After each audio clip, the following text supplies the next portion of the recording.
Thanks, Brian.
Hey, good evening, everyone. Welcome to it. Another live stream debate here on the official YouTube channel of MultiGP, and an exciting topic lined up in front of us.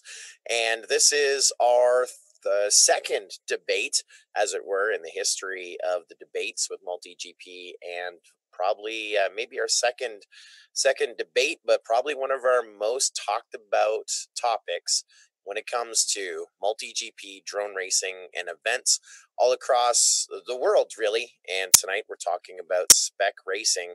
And with that, I want to bring in our co-host. You know her from MultiGP News. We say hello tonight to producer Kalara, who's with us.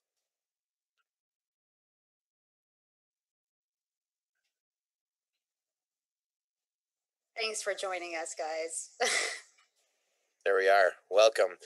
Always doing an outstanding job with MultiGP News and corralling and lining up all of our special guests for the special broadcast.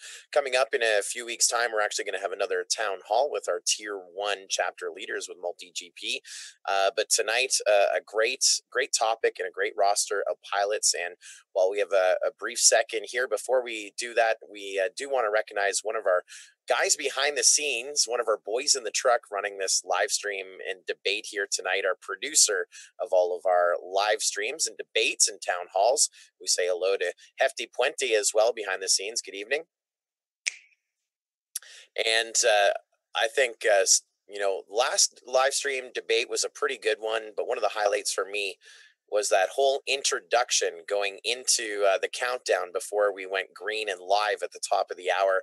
A collection of all those great memes and a collection from the net, and also many that Hefty has put together in the course of his tenure in drone racing. So another fantastic job, and we're excited for his efforts. And as we saw in the chat earlier, one of our guests here tonight saying MultiGP really stepping up the game, and Hefty, a big part of that here with these live streams. So tonight our topic is SPEC racing, and this is 2018, and we're about to go into the planning and the stages and the launches of our second edition of the SPEC racing program with MultiGP.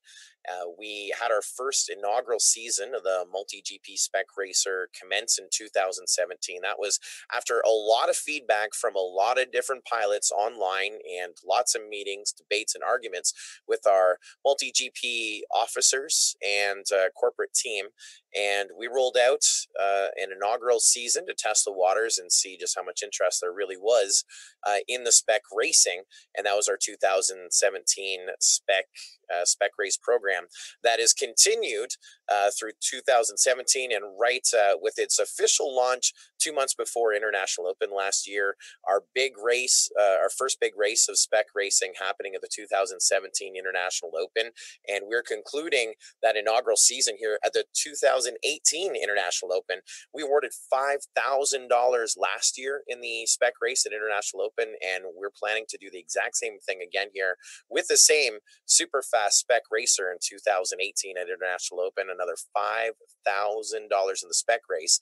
And now that we're seeing, a year later, still a lot of excitement for SPEC racing within all of the different competitions of MultiGP. Tonight, we wanted to explore a little bit further and tap into some of the great minds and some of the great pilots in our industry, in our game of MultiGP drone racing.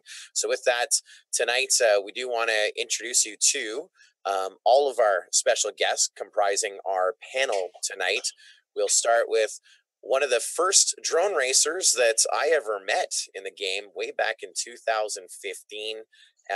Met him in Atlanta, Georgia, watched him win the F3 Expo drone race, and then from there he was our 2006. He was on our podium of 2016 MultiGP champ.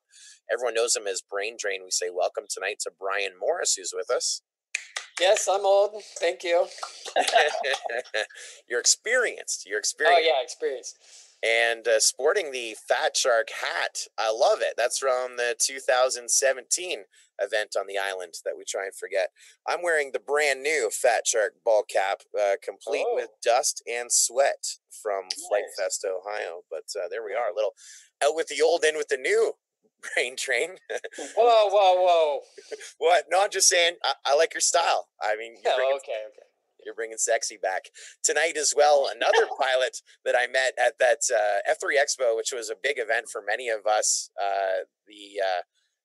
A guy who was a noob, and I didn't know how to spell that. He taught me how to spell the word noob. I always knew what a noob was, and I'll always know that it's spelled nub and pronounced noob. Also, most recently, our MultiGP Series 60 champ of 2017, a veteran, a TV star on all 3 seasons so far of Drone Racing League. Zach Thayer is with us. Welcome to the live stream topic debate. Woo! Everything good, buddy? Everything's great, man. How you been? Oh, if I was any better, there'd be 2 of me. You know what I mean? Well played, well played. Yeah. And of course, with the ever expanding family, as we just recently had a daughter born, she is now 11 days old. And anyone who has raised a kid, you know that as mama gets big and is eating for 2, dad starts eating for 2. So almost if I was any better, there's 2 of me right now. I feel like there's 2 of me. But, couple new notches on that belt. That's it. New notches on the belt. There's a dig. That's what I was looking for. Let's go to our third guest of our panel. Another great friend of mine that I've met at many events here in the Northeast. Very passionate pilot, opinionated, and oftentimes I think really lays out an opinion well. And I'm usually on his side. One of my good friends from FPV Chat as well, FPV-chat.com. On the Slack chat for FPV pilots, we say hello tonight to freaking FPV, Seth Eakin. How we doing, buddy? How's it going, everybody? We're just living that dream. And Yes. I think you were at International Open, you were our micro champion, right? Yep. You were our first champion at International Open 2017, the first competition. During the middle of the whole hammer debacle. That was before, though. That was during our championship over there. Oh, dang. See, now what Remember, is that because about? you and Chris were over there on our track, and then he had to take off and go over there. There we go. This is why we need to really explore all these topics, because that whole event, everyone's talking about 25 milliwatt and hammering and smashing quads and whatever. And really the big story of International Open was freaking FPV won the micro class and overshadowed by that. So on behalf of MultiGP, Chris Thomas, and Steel Hammers, we do want to apologize for that, and we'll give you your credit right now. Freaking our reigning micro champ. Welcome to our chat tonight, our debate. We're excited to have you as well. See if we can defend that here in a little while. We will see. We will see. Is the motto for this year's IO now with more hammers? I'm bringing my own this year. We can't release it yet. We can't release it yet. Even though we have released the T-shirts, I can tell you the T-shirts for pilots are nice. And I can tell you that for our crew and our favorite shirts at International Open last year, and every one of our MultiGP champs is always the crew shirt. Last year, it had all the different exercise maneuvers for crew, and it was how they built a course. The crew one this year, I don't want to ruin the surprise, but it may have some sort of a carpenter, lumberjack, hammering kind of flavor. I don't want to ruin the surprise. Those will be out at International Open. And speaking of champions at International Open, speaking of SPEC racing, speaking of champions, and that's a big segue right there for big pilots, even though, well, he only stands about 5'4", and just got his driver's license 6 months ago. He was able to buy his first car with his SPEC class winnings. We're very fortunate tonight to have our first ever SPEC class winner of MultiGP drone racing at International Open. Thomas Bitmata is with us through the power of the internet from across the ocean to the land down under in sunny Australia. We say a top of the morning to Thomas Bitmata, our reigning International Open SPEC race champion, World Cup champion of 2017 and 2018 Sebring drone racing champion as well. Good morning, BMS Thomas. Good morning. There he is. Look at all those medals behind him. They're from Taekwondo, so yeah. And I got down there all of the like the little cards you get when you go to different races, like the IO or whatever race, you get a little tag that has your name. I got all those there. So. Yeah, I got a collection of those too. It's awesome. Now, do you have the challenge coin? Did we give you one? Yes, it is among all the trophies. Yeah, I got my coins. They're all different areas. I've got my one Sean Taylor coin in my wallet, and then I've got other coins just kind of everywhere. So yeah, I love those. They're cool. There we are.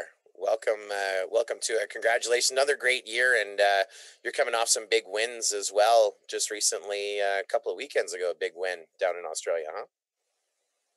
Just killing it. Good to see you again. And yeah. So we had the. They just cut out for me. Go ahead. Oh, that was the AUNAT's time trials that we had. Perfect. And won that. And of course, recently to me, 2 months ago, I watched you win the Aussie Open for a second year in a row, which was a big win. I love going to Australia. I mean, it's paradise. And the thing is, I mean, there are so many fast pilots. You, I think you're challenged more in Australia at some of these big events and what we saw you battling out here in the fields here in America. So we're excited to follow your conquest, and we're excited to have you as part of our live stream debate here tonight, especially as our spec race champion. So looking at the array of pilots, the resumes, all the championships won by our four panelists, from our first MultiGP championships to our most recent on our podium, our biggest races, and these are veteran pilots, definitely also selected for having opinions on where spec racing should go within the drone racing community. So with that, we will start going around the table and seeing where everyone is seated, where they're feeling, what their feelings are about spec class, what it should be, and then we're going to start drawing a line in the sand. And then I'm sure before the hour is done, it's going to get pretty heated. So let's start things off. Just a very nice, soft, and easy question, and we'll start things off with brain drain. Everyone going to get the same question pretty much, but Brian Morris, what is the ideal spec to you? To me, I want all matching quads. To the point where I want all the motors and, well, not that, the things that matter to match, like motors, props, things like that. There's a lot of difference in between motors and KVs and manufacturers. I don't think that will ever happen, probably, but that's like one thing. Like, I just want the same exact quad that Thomas is flying, minus the flight controller, basically, to go up against him. So that's something that's always going to be a constant battle, and I don't know how to fix. But that was my idea. Just the same exact quad. Yeah. With that, let's go to a guy who has experience, tons of experience with the flying the same exact quad.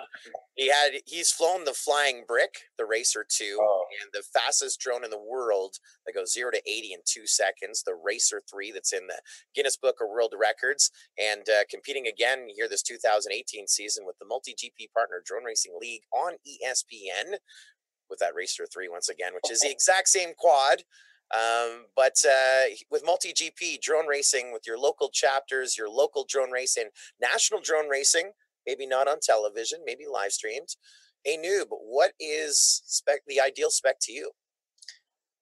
Man, that's always a tough question, because like racing with DRL is very different than, racing locally, and that's usually because most local races have a lot of variation in drones. The formatting's different, and the time constraints and the available resources are different.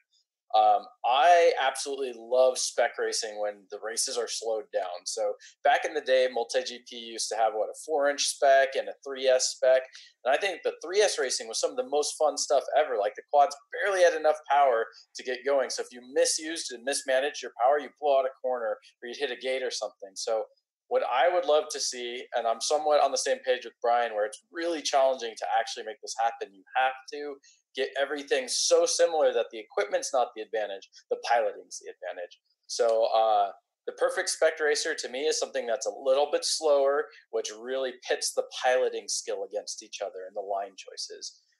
I don't know exactly what this formula is. There's many ways we could achieve this final goal, but something that sort of slows down the overall pace and really puts a highlight on the pilot. I like your style. That's it.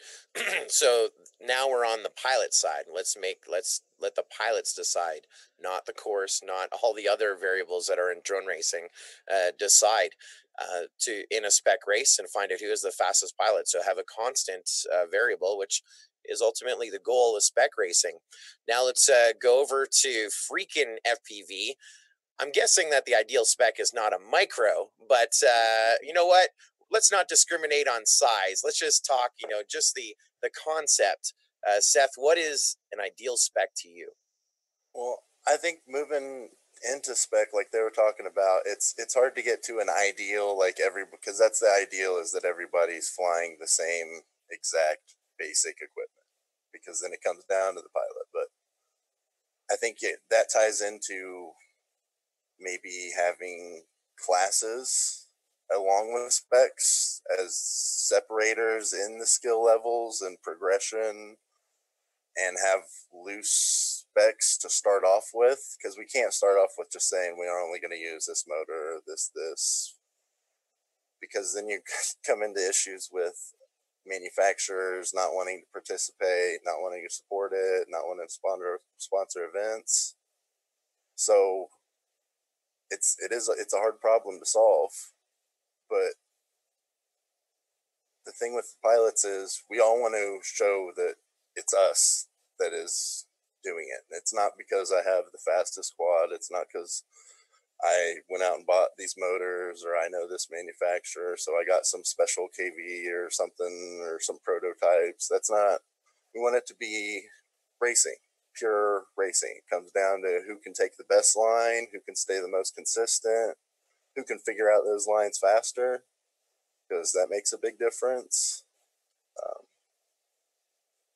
That's it. Following those lines, finding those lines. So pilot strategy, again, that constant, and that would be our spec racer. Well, last to weigh in here on just the general thought or thesis of what is the ideal spec. Again, our reigning spec class champion from the 2017 International Open. That's Thomas, BMS Thomas Bitmata. Thomas, what is the ideal spec to you? Well, like I think everyone else said, it is kind of a hard point to hit on, especially depending on where you want to go with it. I think, to me, it has to be something that's really accessible for most pilots. So as much as I'd love a micro spec, because then you can do a really crazy track, I think probably still 5-inch-ish is good, because then everyone has the batteries and stuff ready for it. As far as running same spec, as in like exact same companies or use different companies, I think same companies would be probably optimal. So it's like one quad that we all use. My dad and I have done that a few times, and it's so much fun. But you could possibly like stipulate a motor has to cost this much and weigh between this and this much with whatever KV. That way you can have quads that are different manufacturers. You can still have a bit of brand loyalty in it, a bit of almost like a friendly rivalry between companies, but they're still sort of capped out, or sort of like no one has a distinct advantage. And then I guess the only other thing would be props, whether you go for your more conventional props, so you're talking almost the same speed as normal quads, but they're all the same, or maybe say cap it at 4-blade, 4-pitch, where you've still got heaps of brands you can pick from, but they all handle about the same, and they're all sort of capped out in speed. Perfect. I mean, I really like your style there, Thomas, because you kind of talked about specifics and then you started going with the generalization, which, and thanks all of our panelists here weighing in on just a general thesis of what the ideal spec is. And it takes us back to what MultiGP put together in 2017, and that was finding similarities. Now, tonight, I don't know if anyone noticed, I am wearing my new TBS t-shirt. Thanks to Chinchilla hooking me up with that. The Flight Fest, very flattering up top, but on the side, the sheep is really stretched. I don't really want to show that. Not very flattering. I don't know what, not made for chubby guys, but I look cool there. Love this new TBS shirt. But, when we had, with MultiGP designing the 2017 spec, we wanted to start off at the very beginning. And that is, let's find similarities. And so we went out to the manufacturers and said, okay, submit your best, what you want to see in a spec class. And then from there, we let the pilots vote and decide what they would choose from all those manufacturers, and then from there we took the closest two so that it was very similar.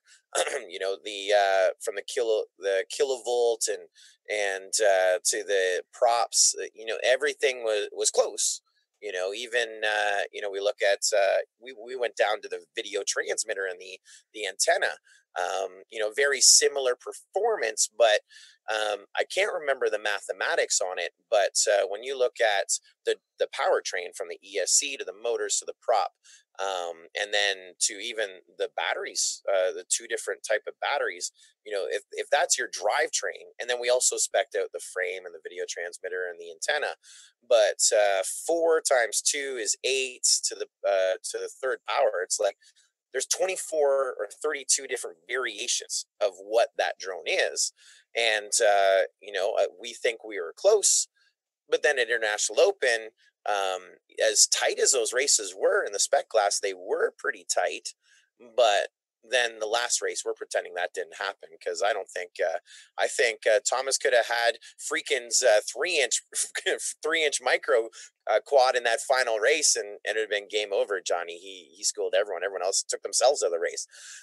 So it'll be interesting. It's interesting as we go from general, and I think the consensus from all 4 of our panelists here tonight is, let's try and get it down to something that's a little more exact. We have Brain Drain, who says it's the exact same quad, and A Noob, who, with the experience of the exact same quad, maybe with a little bit of variation, and then we kind of have Freakin and BMS Thomas with a little more wiggle room. But all 4 pilots, everyone on the same page. Let's get the exact same quad up there to make it the spec racer. Before we go, go ahead. It ultimately boils down to prop, battery, motor, and minimum weight. Those are the main performance factors. Like, as long as those are fairly even, or there's a minimum level there, like if you want to go heavier and slow yourself down even more, like, fine. But like, as long as there's a minimum level there, then I think that's a good starting point. I would agree. I think some science needs to be put into this. I think motors need to be measured in wattage, have an upper wattage limit on your motors. Batteries need to be measured in, kilowatt hours, how much power is actually in the battery. And, the available discharge is up to whoever wants to pick that. And then as far as sort of everything else goes, props are a huge game changer in flight performance. So, limit it to a few selected props. We can't trust manufacturer pitch ratings. Those are all completely wrong. We went through and did a huge measurement series, this giant chart of all the data. A lot of manufacturers lie about this. So really what needs to happen is this needs to be broken down into a simple science problem. What are the true numbers, and how does that relate to an actual performance? And then we sort of can scale that to what performance we want. And then I think, manufacturers should be told, hey, here's the spec we want you to hit. You can tailor your product to match this, and you can, get an A+ star from us that you're good to go, because we can co-brand it and co-test it or whatever you want. Or, if they don't meet the spec and they're over spec or under spec or whatever it is, that's going to be up to the pilot to make sure he meets the spec. So the big challenge here is being able to test everything and all this equipment, right? And making sure everything's fair. So I thought about this a lot after last season. I don't know if I talked with Joe a lot. I talked with a few other people, but I think it'd be very wise to have some kind of third party that their job is to test this equipment and give it, that genuine equipment sticker right on the side for the spec class racing. Well, didn't Mini Quad Test Bench just pick up Ryan Retorius to start testing some HV stuff, plus with him testing? I know they have the stuff to probably be able to test motors and... Yeah, I'm sure testing's not a huge problem. I was just thinking, if we could generate a process and come up with these true numbers that actually tell the whole story, then I think that's how we can start narrowing down the spec to something very reliable and similar in performance. It's definitely a good roadmap to success. Producer Kalara, you've been monitoring our chat here tonight, and my screen is just blowing up with all these comments right now. What are some of the opinions, and what are some of the questions that we're seeing? I mean, we have a lot of amazing pilots in there just telling us what they think about spec and what a whole bunch of questions. And I got a few good ones here. This one's actually from Chris Thomas. He says, should we have one brand or force brands to build same spec? Another question that came in that was really interesting was from J-Rod. He said spec should be cheap, quality, durable, same exact motors, props, and weight requirement. Basically, it should be just like the Wisconsin chapter Bladed Fury limited class. And so that was one. And then a question from Miwo came in. He said, when's the last time a pilot has won a big race where his setup was the reason they won? Oh, there's 3 great questions right there as I'm scratching my head. Right now, it seems like everyone's on the same page here, but now we're starting to peel back the layers. Great questions right there. So let's start with my best friend's question, Chris Thomas. One brand or force brands to build the same spec, starting with you, Mr. Brain Drain. Well, as I said before, manufacturers lie. They can't get things to be the same. I like what, when you write a spec down on paper, you got to meet a 2204, 2500 kV, and that doesn't work. And like Zach's saying, wattage limit or something like that. But I'm a big fan of one brand. You know, just if there's one motor, they're all the same, and we don't have to worry about it. So that's where I'm at. I know that's bad for the rest, getting support, and I don't think that will ever happen. But somebody's bird. So I don't know that'll ever happen. But that, like, when you go out on the track and everybody has the same exact quad like DRL, and you lose, it was you 100%. Not, well, I wonder if those T motors were faster than the Emax motors that I ran last year, and that's why I lost. So I want no question when the race is over, and the only way to do that I know of is have the same brand. Same brand. Over to Freakin'. Same brand, or are we going to force people to spec? Well, it's hard. Like, ideally, I agree with Brian. Like, if it is the exact same across the board, that is ideal. But like I said, it's hard because then you have to get people sponsoring races to pay to do the racing. You have to keep motor manufacturers interested in continuing to make motors for the future targeted towards racing. Like, if we move more towards that, we have to keep them. Like, if we go just the T motor and that's what racing shifts towards, then like Brother Hobby and stuff, and it'll be hard to get them back into it. Like, if they did at some point become better. That's a big thing about the growth, and we keep talking about T-Motor, and they're actually presenting the spec race, this 2018 edition of the International Open, and also they were obviously on the motor side. We also had Emax on the other side, who really championed the spec program in 2017, where if you entered a spec race or any one of our major races and won with their prop, the Avon, or their motors, the red bottoms, or even their new ESCs that they just launched, they were giving you cash bonuses. And if you won the spec race at International Open, I think it was like $500 bonus for the motors, $300 for the ESCs, $200 for the props, and then it worked out to being, if you had all the components, it was an extra like $2,500 on top, and it was a huge payout. And we love them for really helping us champion it. Fortunately for them, they didn't have to pay out. The motor that Thomas was running when he won was T-Motor, ironically. But we're really excited about all the manufacturers that were behind the spec race last year from all different components, and everyone that submitted may not have been selected through the voting process and so forth. We even had Cobra Motors submit to be part of our first gen, the spec 1.0 with MultiGP. But we did have winners all around. So some people looked at it from that MultiGP was trying to do this as a cash grab or something like that. We were trying to raise the funds to promote the spec racing. We were trying to have the manufacturers make a statement that they were behind the spec racing.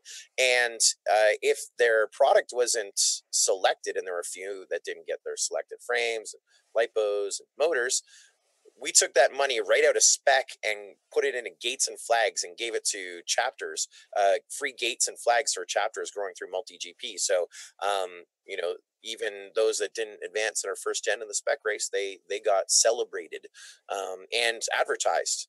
So basically, you know, it was great for many of these chapters to get sponsored gates, people sponsored from companies that don't really engage at that true grassroots level, which MultiGP is about. Over to A Noob, who really wants his slowed down 4-inch 3S quad as a SPEC racer. Are we going to do that with one brand of each of those components, or are we going to try and force these manufacturers to one spec, Zach?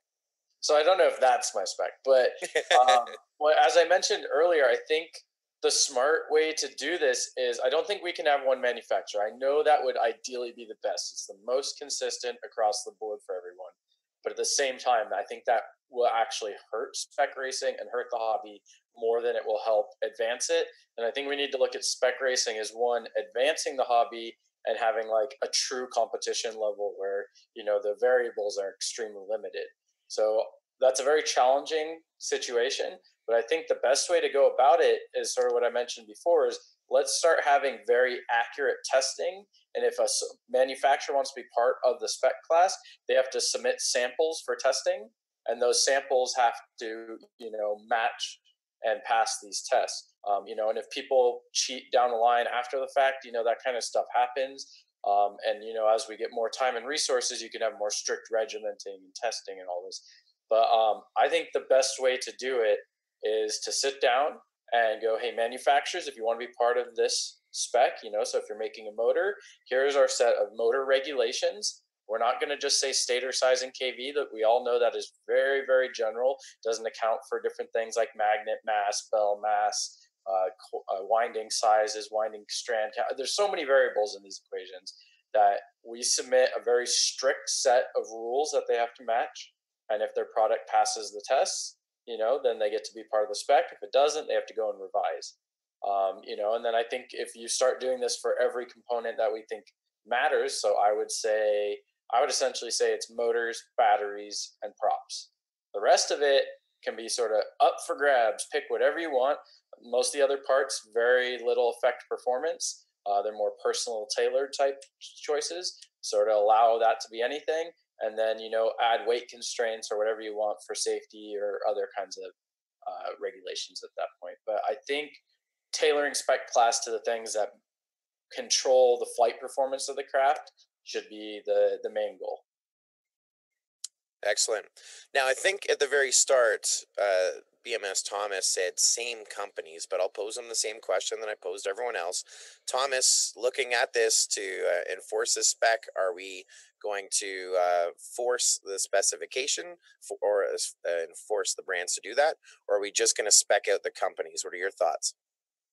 Okay, so while I enjoy same company racing, I think having different companies in will be just better overall. Especially with racing, I love the idea of friendly rivalries between companies and sort of a little bit of, which company is going to produce this and that. I think the way I would try to approach it's all really about time, I guess, how much time you have to plan it.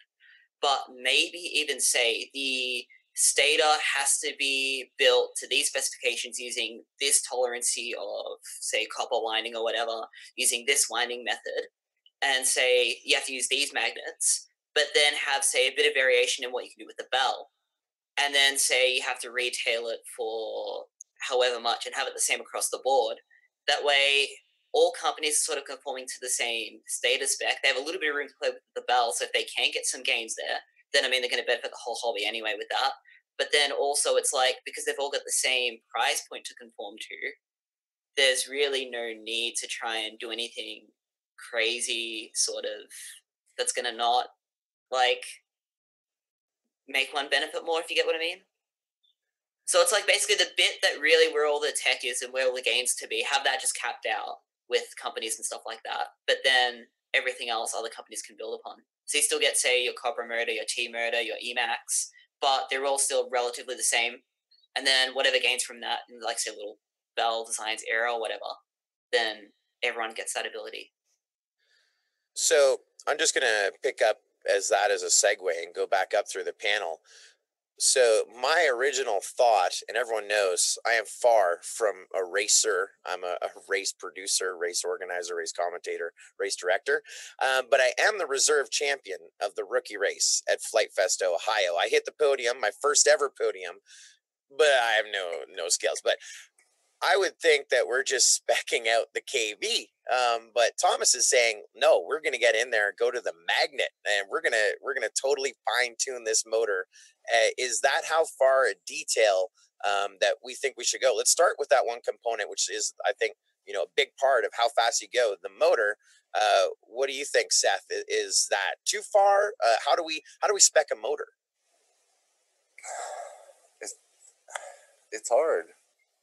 I think you just have to do big thing like Brian was talking about, and Zach was talking about, where motor they can fib a little bit, but if you release a loose spec and they have to submit them to you for verification to be checked, you guys can then be that limiting factor to be like, hey, we notice you guys these magnets are new or something, and it's like you're pushing the spec out of what the spec's supposed to be, and tell them to revise it and send another motor for spec, because it's hard.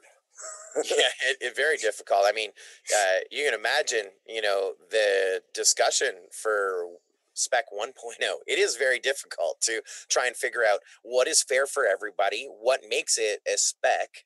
And I guess, like you were talking about with them paying for it the first round, they could also pay for those submissions. So if they are trying to do stuff to get those gains, to maybe like a smaller manufacturer to like make a bigger name by having a more powerful motor, and you see that, then they have to resubmit. You're also getting more money to fund it. That's the only way I can see it working. Like you have to test stuff.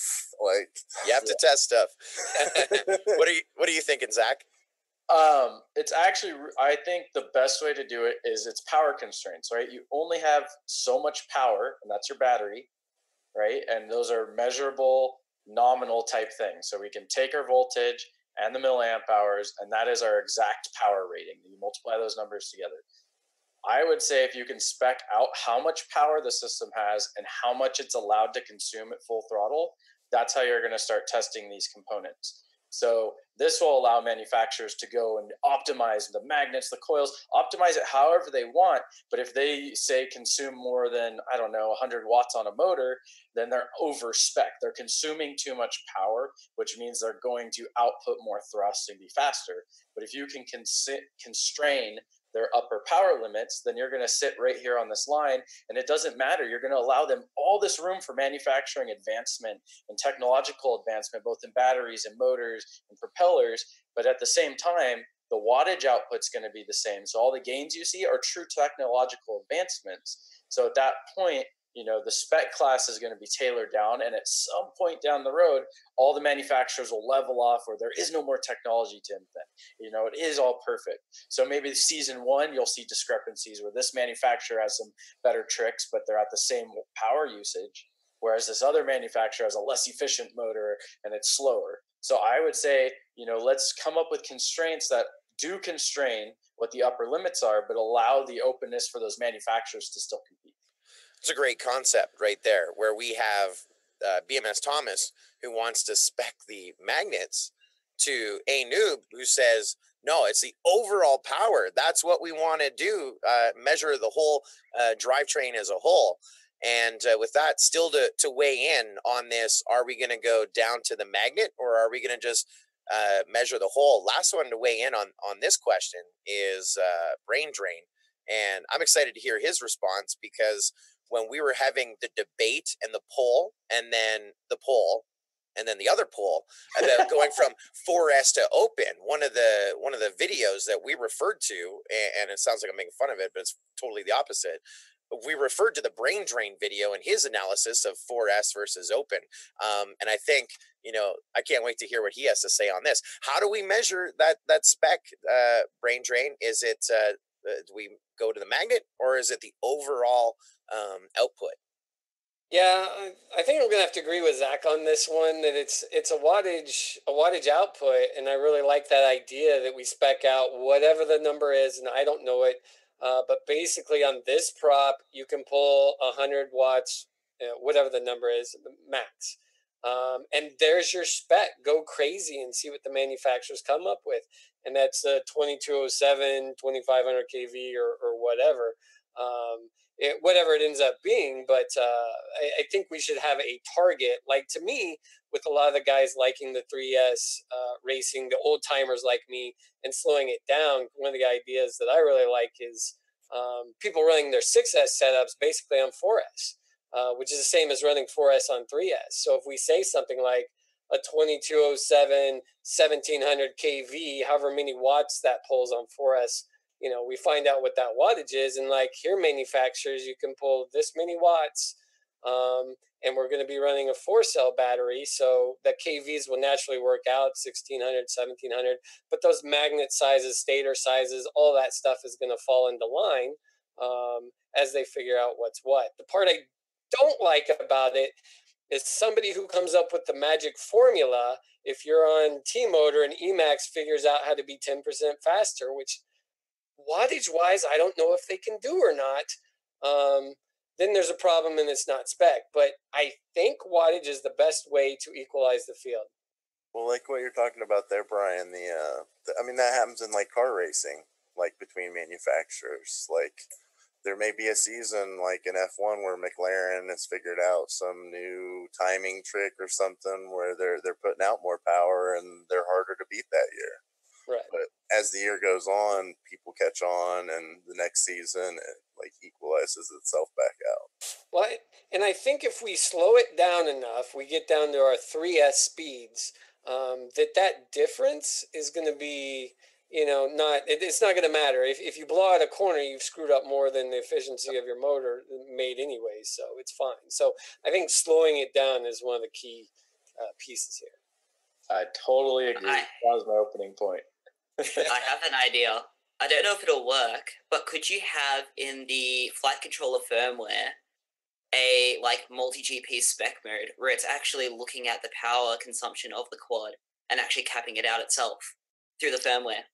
Yeah, Flight 1 claims to be able to do that and limit it based on it. I don't see how it's fast enough, but I guess it could work. Yeah, so I mean, that kind of technological thing does exist, but you don't want to add basically a big resistor in line to do it. A better way to do it would be to, require current sensors and all this and require them to be calibrated. This could be a little inline dongle that MultiGP supplies. But the best way to do it, I talked with a few people before about, is like a transponder we used to hand out. If there's a little inline power meter and it logged your power throughout the race and you had to submit that after the race, that's a good way to sort of catch someone in the middle and then make sure no one's flying over spec. Yeah, because I was thinking, if you do it in software, there's so many people that work on software and stuff. That would be such an easy thing to work around. Yeah. It'd be much better to have some kind of physical inline element if you're trying to log and catch people. And that'd be a very easy circuit. We already have all these current sensors and all this technology. And this would be something you just plug into your LiPo and plug into your quad. That would be one great way to manage any kind of power spec. Well, if we limit it mechanically, if they have to sign off on these motors, then hopefully it's a non-issue. Like, you're not possible to pull more. It just seems simpler to limit it mechanically. Correct. So yeah, many ways to solve the same problem. But I definitely think the key way to do it is set a power constraint. Then however someone wants to meet that, they can do it that way. And then, we need some way to verify and manage this as well. So that system, I believe, can be very easily developed with a little inline device. I love it. I mean, there's like you said, many different ways to slice this cat, and there's like 3 or 4 great ideas to really take back to the MultiGP labs with all the guys working there in their white trench coats and lab coats and inventing dongles and flash of firmwares and measuring devices. I absolutely love it. I'm trying to, take this all in. It's blowing my mind. And I'm seeing just on the right-hand side of my screen, all kinds of comments, no questions, lots of statements coming in. What are they saying in the chat, producer Kalara? Nub FPV is saying battery would be extremely hard to spec. Mystery 79 says that if you want fair spec racing MultiGP, you will have to provide the quad, just like DRL.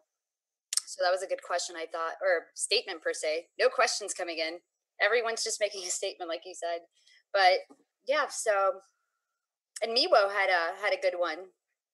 Yeah, his question that we had in the first look at the chat, and you know what? Let's at this point here, let's throw it to our panelists here tonight, and we're gonna leave BMS Thomas to the end because I already know the answer pretty much. But starting at top of the order again with Brain Drain, when's the last time a pilot has won a big race where his setup was the reason they won? Do you think?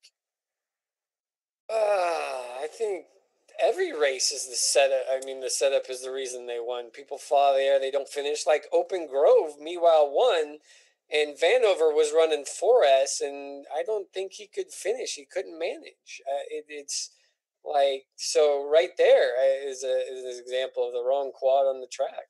And the question coming in from Miwo. It comes from him. Yeah, like it wasn't like I think he would have legitimately like to done that over 6S versus 6S on Vanover and see who wins, because poor little Vanover's blowing up his 4S quad trying to win. So. That was savage. Hey, Noob, what do you think? Aside from that, can you think of another example where you truly think that setup won? I would sort of agree with Brian, where setup almost always wins. A really good example also was Hawaii. So a bunch of people showed up with quads, had different expectations of the course, and the course was something that didn't really even happen until super late. Practice was short and all this stuff. And Sean Taylor got a huge advantage being part of Group 1. He got a whole half a day or day and a half free. And I remember he told me he went to the park and flew every single combination of setups he could until he found one that could fly as fast as possible for as long as possible. That was an option I didn't have availability to, and I'm not sure a lot of other people even had access to. That being said, Sean's also a crazy, amazing pilot, not taking away from him. But, having that chance and opportunity to go through, a bunch of configurations before a race after you already know what the track is, that's a huge advantage over just showing up blind to what the track is with whatever your standard setup is and expecting that quad to handle perfectly in every single track setup. And I mean, that is kind of what Fallen Seraph just said in the chat right now. We shouldn't be designing quads for the track should be designed for the quads. But in spec racing, we really don't want, the track is really the thing that we want to focus on. And by doing that is focusing on the quad first. So Fallen Seraph, cart and horse and cart. If we want it to be, we want the quad to be the same. So we're really focusing on the pilot. And as Freakin said, the lines getting around that track. And as Zach just said, we focus on the quad, then we can let the pilot and the course really decide from there. Freakin FPV, Seth Eakin, do you have a great example? Now, I don't know how many more examples are left here, but a pilot, the last time a pilot has won a big race where a setup was the reason why they won. How about one of the big ones, MDX, last year? MDX? Everybody was falling out of the air, and that kind of led to the whole debate about open spec and 6S, because as it turns out, some people there knew that MultiGP was open and were running some bigger batteries, some higher voltages, some different stuff. That's exactly right, and just as we were referring to Brain Drain's analysis of 4S and open, we were referring to what happened with Nurk. It was Nurk who fell out of the sky in the end, right? At Mega Drone X. And that was totally it right there. We're running these 2-minute races. Even at the races where it doesn't necessarily, like those extreme cases, it doesn't necessarily decide the race. For newer people, you always hear people talking about, well, what's that guy running? Is that what I need to be getting to do what he's doing? So like if you remove that out of the equation, then everybody just starts focusing on, okay, what do I got to do better? What do I got to work on? Exactly. Now, BMS Thomas, spec class winner. We know what his setup was, running those team motors. But BMS Thomas, you've been in some battles, nail biters. I mean, as recently as Sebring and even at Australian Open, watching those head-to-head battles. When do you think the last time the setup determined who won the race? I think it's a balance. It's like the setup 100% plays a big role in, what goes into, how you perform. But then so does pilot skill, conditions, everything. There's so many things to account for. So I say, yes, it's a very big part. But it's always like, if you just focus on your setup and you don't train, then that's not good. But if you train a whole bunch and you're running a quad 3 years old, then that's not good either. It's a balance. I find with MultiGP, I think it's a bit more critical with the bigger tracks, the bigger flight times. In Australia, we tend to design the tracks around different pilot skills, different flying styles, different quad setups. Like the AE Nationals time trial track this year was built so you could theoretically run like a 4-inch setup or a 3-inch setup and still get top qualifying times. All the way through to 5-inch, whatever, supporting different KBs. So I think with spec race, it does then open the door where it's kind of like, it flattens that out a bit. Where it's like, then you can really, like you said, boil down to the lines and all that. But yeah, I'd say setup is important, without a doubt. And let's sweep through the panel here real quick. Now, let's imagine you've now put your fat sharks up on the corner, and you're no longer storing at 100% charge. You're down to 70%, 60% storage charge.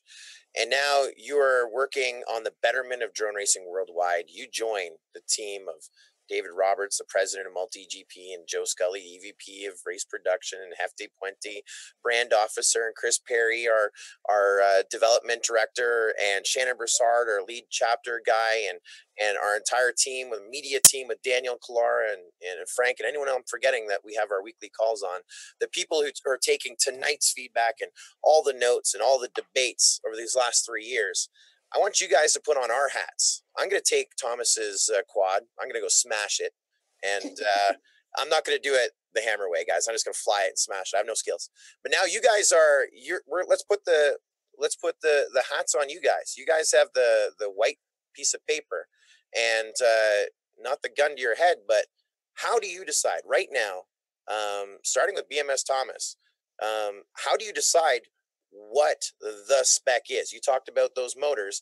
How do you make that decision running an organization? You are 11 people on a teleconference weekly, and you're representing 22,000 pilots in MultiGP. How do you take your vision in your head through those 11 people for the 22,000? Go. I think the way I would do it is to try and maybe run a demo race to show people, actually, this is it. This is what we're looking at. Obviously, it's also about when you release. If you release a spec like a month before the spec race, then that's cutting it really close, and people aren't going to be able to get it ready. But if you say, even if you have a spec where it's all the exact same setups, right? So no variance in companies. But if you release it 6 months in advance, then people have time to go, okay, this is what I'm going to need to get for it. This is what I need to get comfortable for it. That's how I would approach it. My optimal spec, I think, if it's possible, if it could be ran stable, would be really lightweight quads running 1806 motors on 5-inch 4S. I've tried it. It's so much fun. Lightweight props too, because that way there's a really fine throttle range where they work well. So it adds a whole other element to it where it's almost like it feels almost like a turbo. You've got to get the spool up. You can't run it at a low throttle band. You have to get it at the upper end. So I feel like that would be the optimal spec. But it's one of those things that you'd have to plan it well in advance. So that way people have time to get parts for it. Companies have time to develop for it. And that's something that I saw here in the chat. It's something that I'm finding right now as Bull FPV. If you don't know him, he's one of the fastest pilots in Canada. He was at the MultiGP Champs last year. He's already got a wild card. He won it last weekend in Flight Fest, Ohio. Using our Chase the Ace format, he won Thursday night, Friday night, Saturday night. He's a beast. He's in the spec race at International Open, and he's building two quads for this year's spec race. and I'm sponsoring his backup quad, because as long as he doesn't destroy it, that's my new quad. I got to replace piece of junk I'm flying. So I'm gonna have a spec racer the day after International Open, and it's a great quad. We know that when we released it, but a hard time now, a year later, finding those components. There's a great friend of ours, Flanders, Tyler Landers, who helped us launch the first ever collegiate drone race. He is having a heck of a time finding the lipos. He's excited. $5,000 at International Open. There are people building these spec racers. Very hard to find those parts. And I like what you said, plan it out. Lots of time to people to find them, buy them, build them. And that's a great idea. So you're on the ballot, and I like your style, but let's hear from some of the other candidates. Brain Drain, you have a vision for what you think spec is. How do you achieve that? How do you decide what that spec is? I'm just gonna make something up and push it out there and watch the chaos happen. See, I mean, we're trying to make everybody happy, and that's really hard. We got to make manufacturers happy and our pilots happy, and so I thought the voting was okay last year. I thought the results were terrible for spec racing, for my vision of spec racing. I didn't think that worked well. But I'm old school. I'm a rule builder. You give me a rule and I build a quad to go to it. So I don't mind you telling me that this is what it's going to be, just because you came up with it, as long as it's in reason and I can make those goals. But it seems like everybody else has a problem to say, well, we're going to run 3-minute races this year. And it's just like, oh my gosh, no. Or we're going to run 6S. It's like, oh my gosh, no. To me, a guy that's been here so many years, I'm like, all right, we got new things to build. I love that building and meeting those rules. So I don't have a problem with picking something. And hopefully we would listen to pilot feedback about what that is. I think it's a slower spec, but just saying, here's your watt limits, here's whatever, and this is what it's going to be for this year, and go crazy. And I think that's okay. Freakin', you are very opinionated, and you are always qualified in your opinion. But let's say you're in the captain's chair. Freakin', you're on the ballot. You're deciding what spec racing is. How do you decide what that spec is going to be to push out to the 22,000 pilots of MultiGP? Look at generalities. Like for example, last year before everybody started switching everything up, I think most people had kind of settled on 2206, 2207, 2500 kV, 2400 kV, 4S. Like that was what people kind of preferred. But as we've opened things up, we have seen there is more room for performance that a lot of top people are pushing for, that a lot of other people still aren't to that point yet. So like if we just step back just a little bit, we still have that limit. We still have like everything we've talked about where manufacturers can advance, it's accessible. People like Thomas and Zach and Brain Drain that are pushing those upper limits of those quads, or it's going to be all about the lines and the racing. And for the new guy that it's his first couple races, he's still figuring stuff out. He has a goal to work towards. It's not a constantly moving goalpost that he feels that he's chasing. And so, sticking with, we have this ballot, one guy or girl is going to decide. We have to vote on that person to decide their vision. A Nubit talked about just this overall measurement. Zach, how do you get to that overall measurement, and how do you decide what that is? If it was your idea that it's going to be pushed out to the 22,000 pilots, right? So I actually think, as an organization, MultiGP should take a step back and sort of just look out real quick. So look at motocross, look at NASCAR, look at Formula One, look at all these other major racing series that everyone loves to watch and are already highly competitive.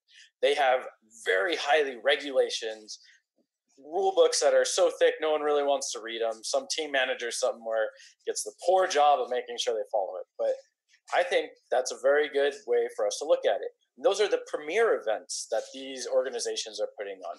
No one's going out there and going, this is a pure open race, do whatever the heck you want. And now, everyone's racing different things. There's a Formula One car versus a stock Toyota Prius. Like, that would be a terrible race. We don't want to see that. And that's sort of what the primary multi-GP racing is right now. I think the first step is to make spec racing. It doesn't really matter what the specifications are. You should not exclude manufacturers. Every manufacturer should be welcomed in and invited to participate. Create a specification that everyone can compete over, whether it's the manufacturers competing or the racers. It doesn't matter. You need to take a step back, make that spec race the premier race of MultiGP, and eventually over a set period of time, I don't know how long, maybe every 3 years, you go and revisit the specs, or every time there's some major incident, you revisit these regulations to make room for changes and advancements and different things. But I think the key to doing this is, hey, set up a committee that can really figure out what specifications are and what they actually change in performance and or safety, and start from that step forward. That way, any new pilot, any old pilot, if they want to compete in MultiGP to be the top tier, the top peg, or whatever it is, they have to follow these rules. If you keep spec racing as sort of a sideshow, then you have this weird issue where it's like, I don't want to be part of it. Like, it's weird. I don't like this one motor. I don't like that you didn't allow these manufacturers. I think you need to make spec racing the forefront, and then that will highly showcase both manufacturing ability and pilot ability. Yeah, I mean that. I hope, I can't speak for everyone in MultiGP, but I really feel that is our goal when we come out with spec racing. We put a lot of, and everyone on our team last year put an equal amount of time and passion. We may have lost a couple friendships. We may have lost a couple people on our team over spec racing last year. We took it very seriously, and I'm just saying, I'm not picking favorites right now, but right. For president, that's what we want. We want the spec race to be number one or premier. How we get there, we still have to figure that out. But what your sentiment right there is exactly what all of us were so passionate about, trying to build 1.0. And now we have that base and some great ideas, I think, being floated around here.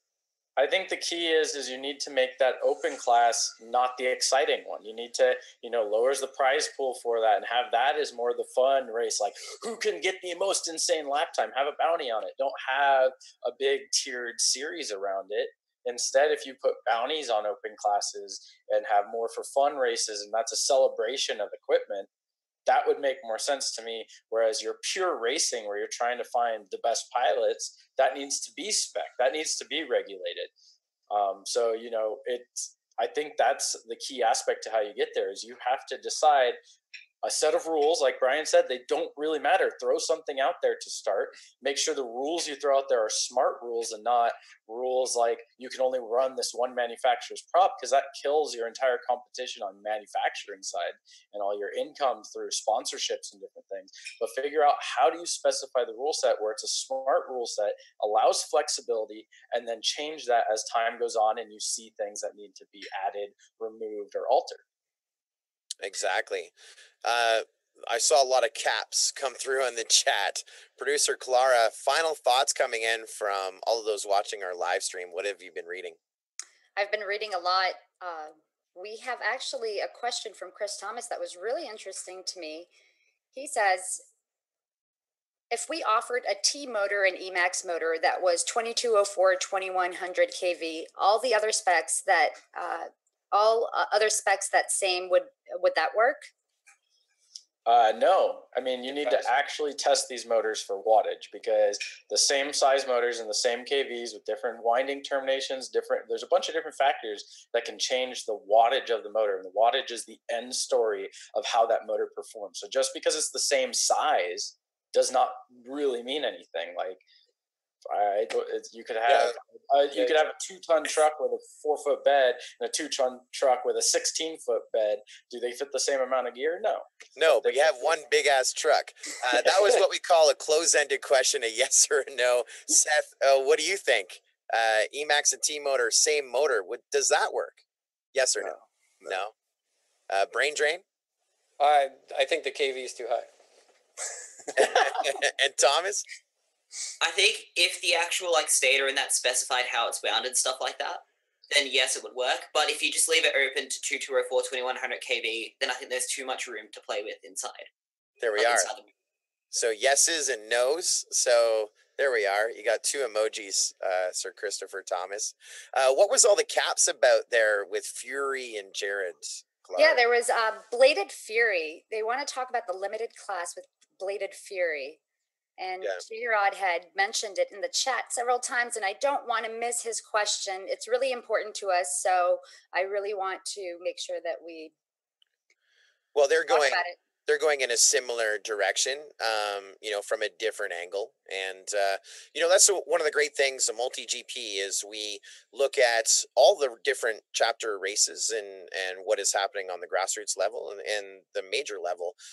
Just recently, we tested this new format of Chase the Ace at Flight Fest, and that's something that you're going to see down the road, implemented. And, even our, look at our course designs, look at our regional final course that we're so proud of, and components coming from like the Midwest Drone Battle and some stuff that SFPV has done in simulators and so forth. So, we love to see the growth and how everyone is experimenting and going in different ways. And of course, the opinions of all of our pilots and everyone here in our chat tonight is important.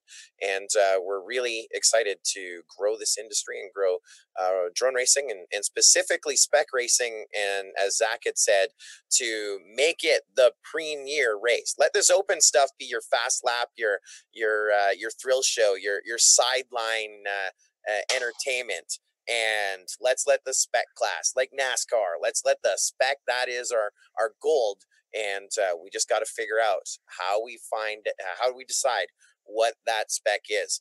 Tonight, I think we have some consensus, and just in that recent question, some yeses and nos, some thumbs up, some thumb down. We got some big trucks and little trucks, but I think consensus here from our panel that same gear for all. Let's let the course and the pilot decide what is the best fit there. Let's include everybody. That's what I'm doing. It's all about inclusion tonight. Look at the colors I'm wearing. I'm wearing all of our partners. I'm even wearing some T-Motor underwear right now. Don't tell anyone. But let's have the manufacturers build to the spec. Let's come up with that spec. Let's come up with what that design is, whether it's the finite method that BMS Thomas had talked about, or the overall measurement as Anub and Brain Drain had talked about.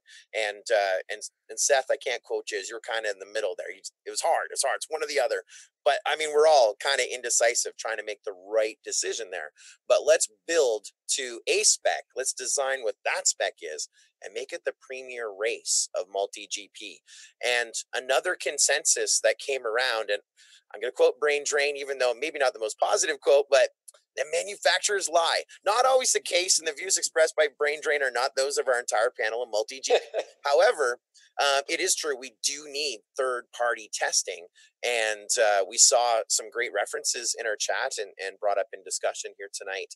And, we're very fortunate to have in our community people as passionate as Seth and Brian and Zach and Thomas are about racing. There are people in our community that are just as passionate about measurement and spec and hypothesis, theory, and results and conclusions. The mini quad test benches of the world, the Bardwells, and people that do the numbers and tell the story of the numbers, and making sure that everyone learns something today. So same gear for all, manufacturers, everyone a part of it, building to a spec that can be measured by a third party, because sometimes may or may not meet a spec, even though as advertised. Again, the views expressed by Brain Drain, not those of MultiGP. But we get what we're saying right there. I think that's kind of our consensus here tonight. So let's, one last time around the table, spec racing in the future. Last thoughts. Thomas Bitmata, let's start with you, our reigning International Open champion. What do you think? I think that in the end, there'll probably be a couple different specs. Like a one that everyone can do, and then maybe like a more upper high performance one, and then you've just got your open, crazy, bloody, insane. I want all the speed. Yeah, that's where I see it being. I like it. full throttle wide open in that high end you were talking about, just that mid range you were talking about. Yeah, I'm just full stick. I don't know. There's no 3/4 there. I have no idea what you're talking about. Let's go. Freaking FPV. Final thoughts. Are you're still kind of in the middle? Like where are we at? I agree with Thomas there. That's what I first said. I think it's going to eventually tie into classes. Like you have different spec classes and ways for people to advance, and there's different avenues for different people to compete at. Perfect. A noob. Final thoughts. Where are we at? I totally agree. I think we need multiple series of races. You know, motocross has the 250 and the 450 class. I think we'll eventually end up with something similar. And you know what? We just got to start it. That's all we got to do. That's it. And the brain drain, Brian Morris. Yeah, well, it's pretty clear where we're going. I mean, let's get a couple spec classes. I mean, we got to start with one, I guess. Let's get one going for next year and see how we can grow and where it leads. Awesome. I want to thank everyone for being a part of tonight's live stream debate. A little bit of debate. There was, there wasn't anyone swearing. We didn't have to mute anyone. I think everyone will be able to handshake, and we don't even need to hug it out. But it's FPV. Whenever we see each other at races, we hug anyway. So that's what we're about. We're a family. We're a community. But thank you, Brain Drain, joining us tonight. A Noob, Freakin', and BMS Thomas. Enjoy the rest of your morning. The rest of our panelists, enjoy the rest of your night. And everyone, thank you for participating. We are keeping track of all of the comments, and all of this is going right to those people that actually, we're taking those hats back now, guys. We got to put it on and hopefully guide this to make spec racing the gem, the premier class of the premier and largest league of drone racing, MultiGP. We do have many plans, and for many people don't even know about this tab on our website, but you can actually see where we sit right now with SPEC 2.0. And you're going to see a lot of the things that these pilots have talked about. You're going to see them. We already have, we've made those partnerships for the third party testing. It's actually on the multigp.com website right now under SPEC 2.0. There, we also talked about International Open tonight a bunch. The spec race, that is our next big spec race with the 1.0 spec quad. I'm going to have one there. I'm not going to race it because I don't want to destroy it. It's too fast of a quad for a guy like me. But I'm going to grow into that. And Bull FPV is probably going to win this year with it. That Spec 2.0 quad. The spec race, again, at International Open with the 1.0 racer. All the components are still available. You can go to many of the stores. You can still find them. It's a little bit more work. But we're awarding $5,000 at International Open. Last year, 32 pilots brought a spec racer. Actually, that's wrong. 20 pilots brought a spec racer to International Open. Another 12 built their spec racer at International Open, including BMS Thomas, who built his spec quad at International Open and won $2,500 for doing that. Worth it for a good $400 quad that is, one of the fastest quads out there. And it's absolutely free if you race a spec racer. We're not going to spend too much time on that, but if you already have a spec racer or you don't have one, build one right now. All you need to do is race it and submit a time on UTT6 Fury. That is the universal time trial course designed by Sean Taylor. If you submit a time using a Spec 1.0 racer, you can go into that spec race at International Open. You're going to be there anyway for your chance to win your share of $5,000 for free.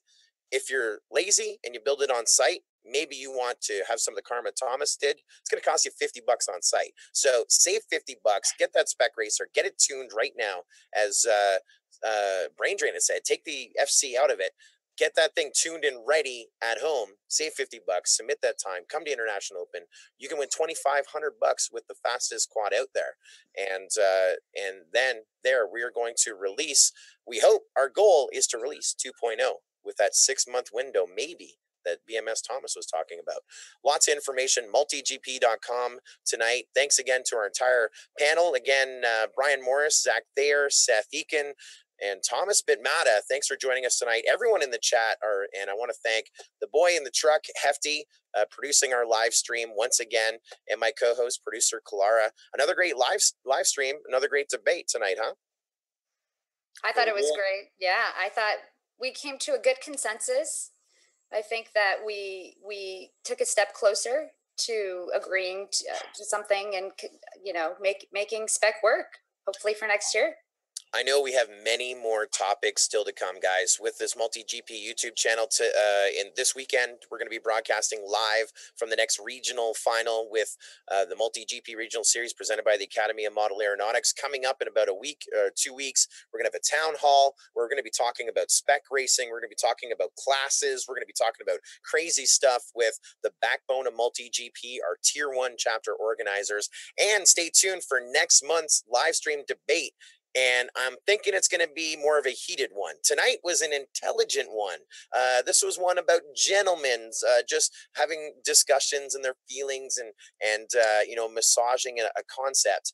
We're going to bring out the knives, the daggers, and the hammers next month with next month's topic. It'll be more of a debate. But tonight, I think we got a lot accomplished. Thanks again to the panel. Thanks to everyone for watching our live stream. And we look forward to seeing you when we go live again here on YouTube with MultiGP. Until then, be a pilot with your gimbals, not on your keyboard. You're no longer a keyboard pilot. Be a real pilot, and hopefully we'll see you at the next drone race with MultiGP. Thanks, everyone. Have a pleasant tonight and even better tomorrow. Thanks, guys. Hey, see ya. Manufacturers lie.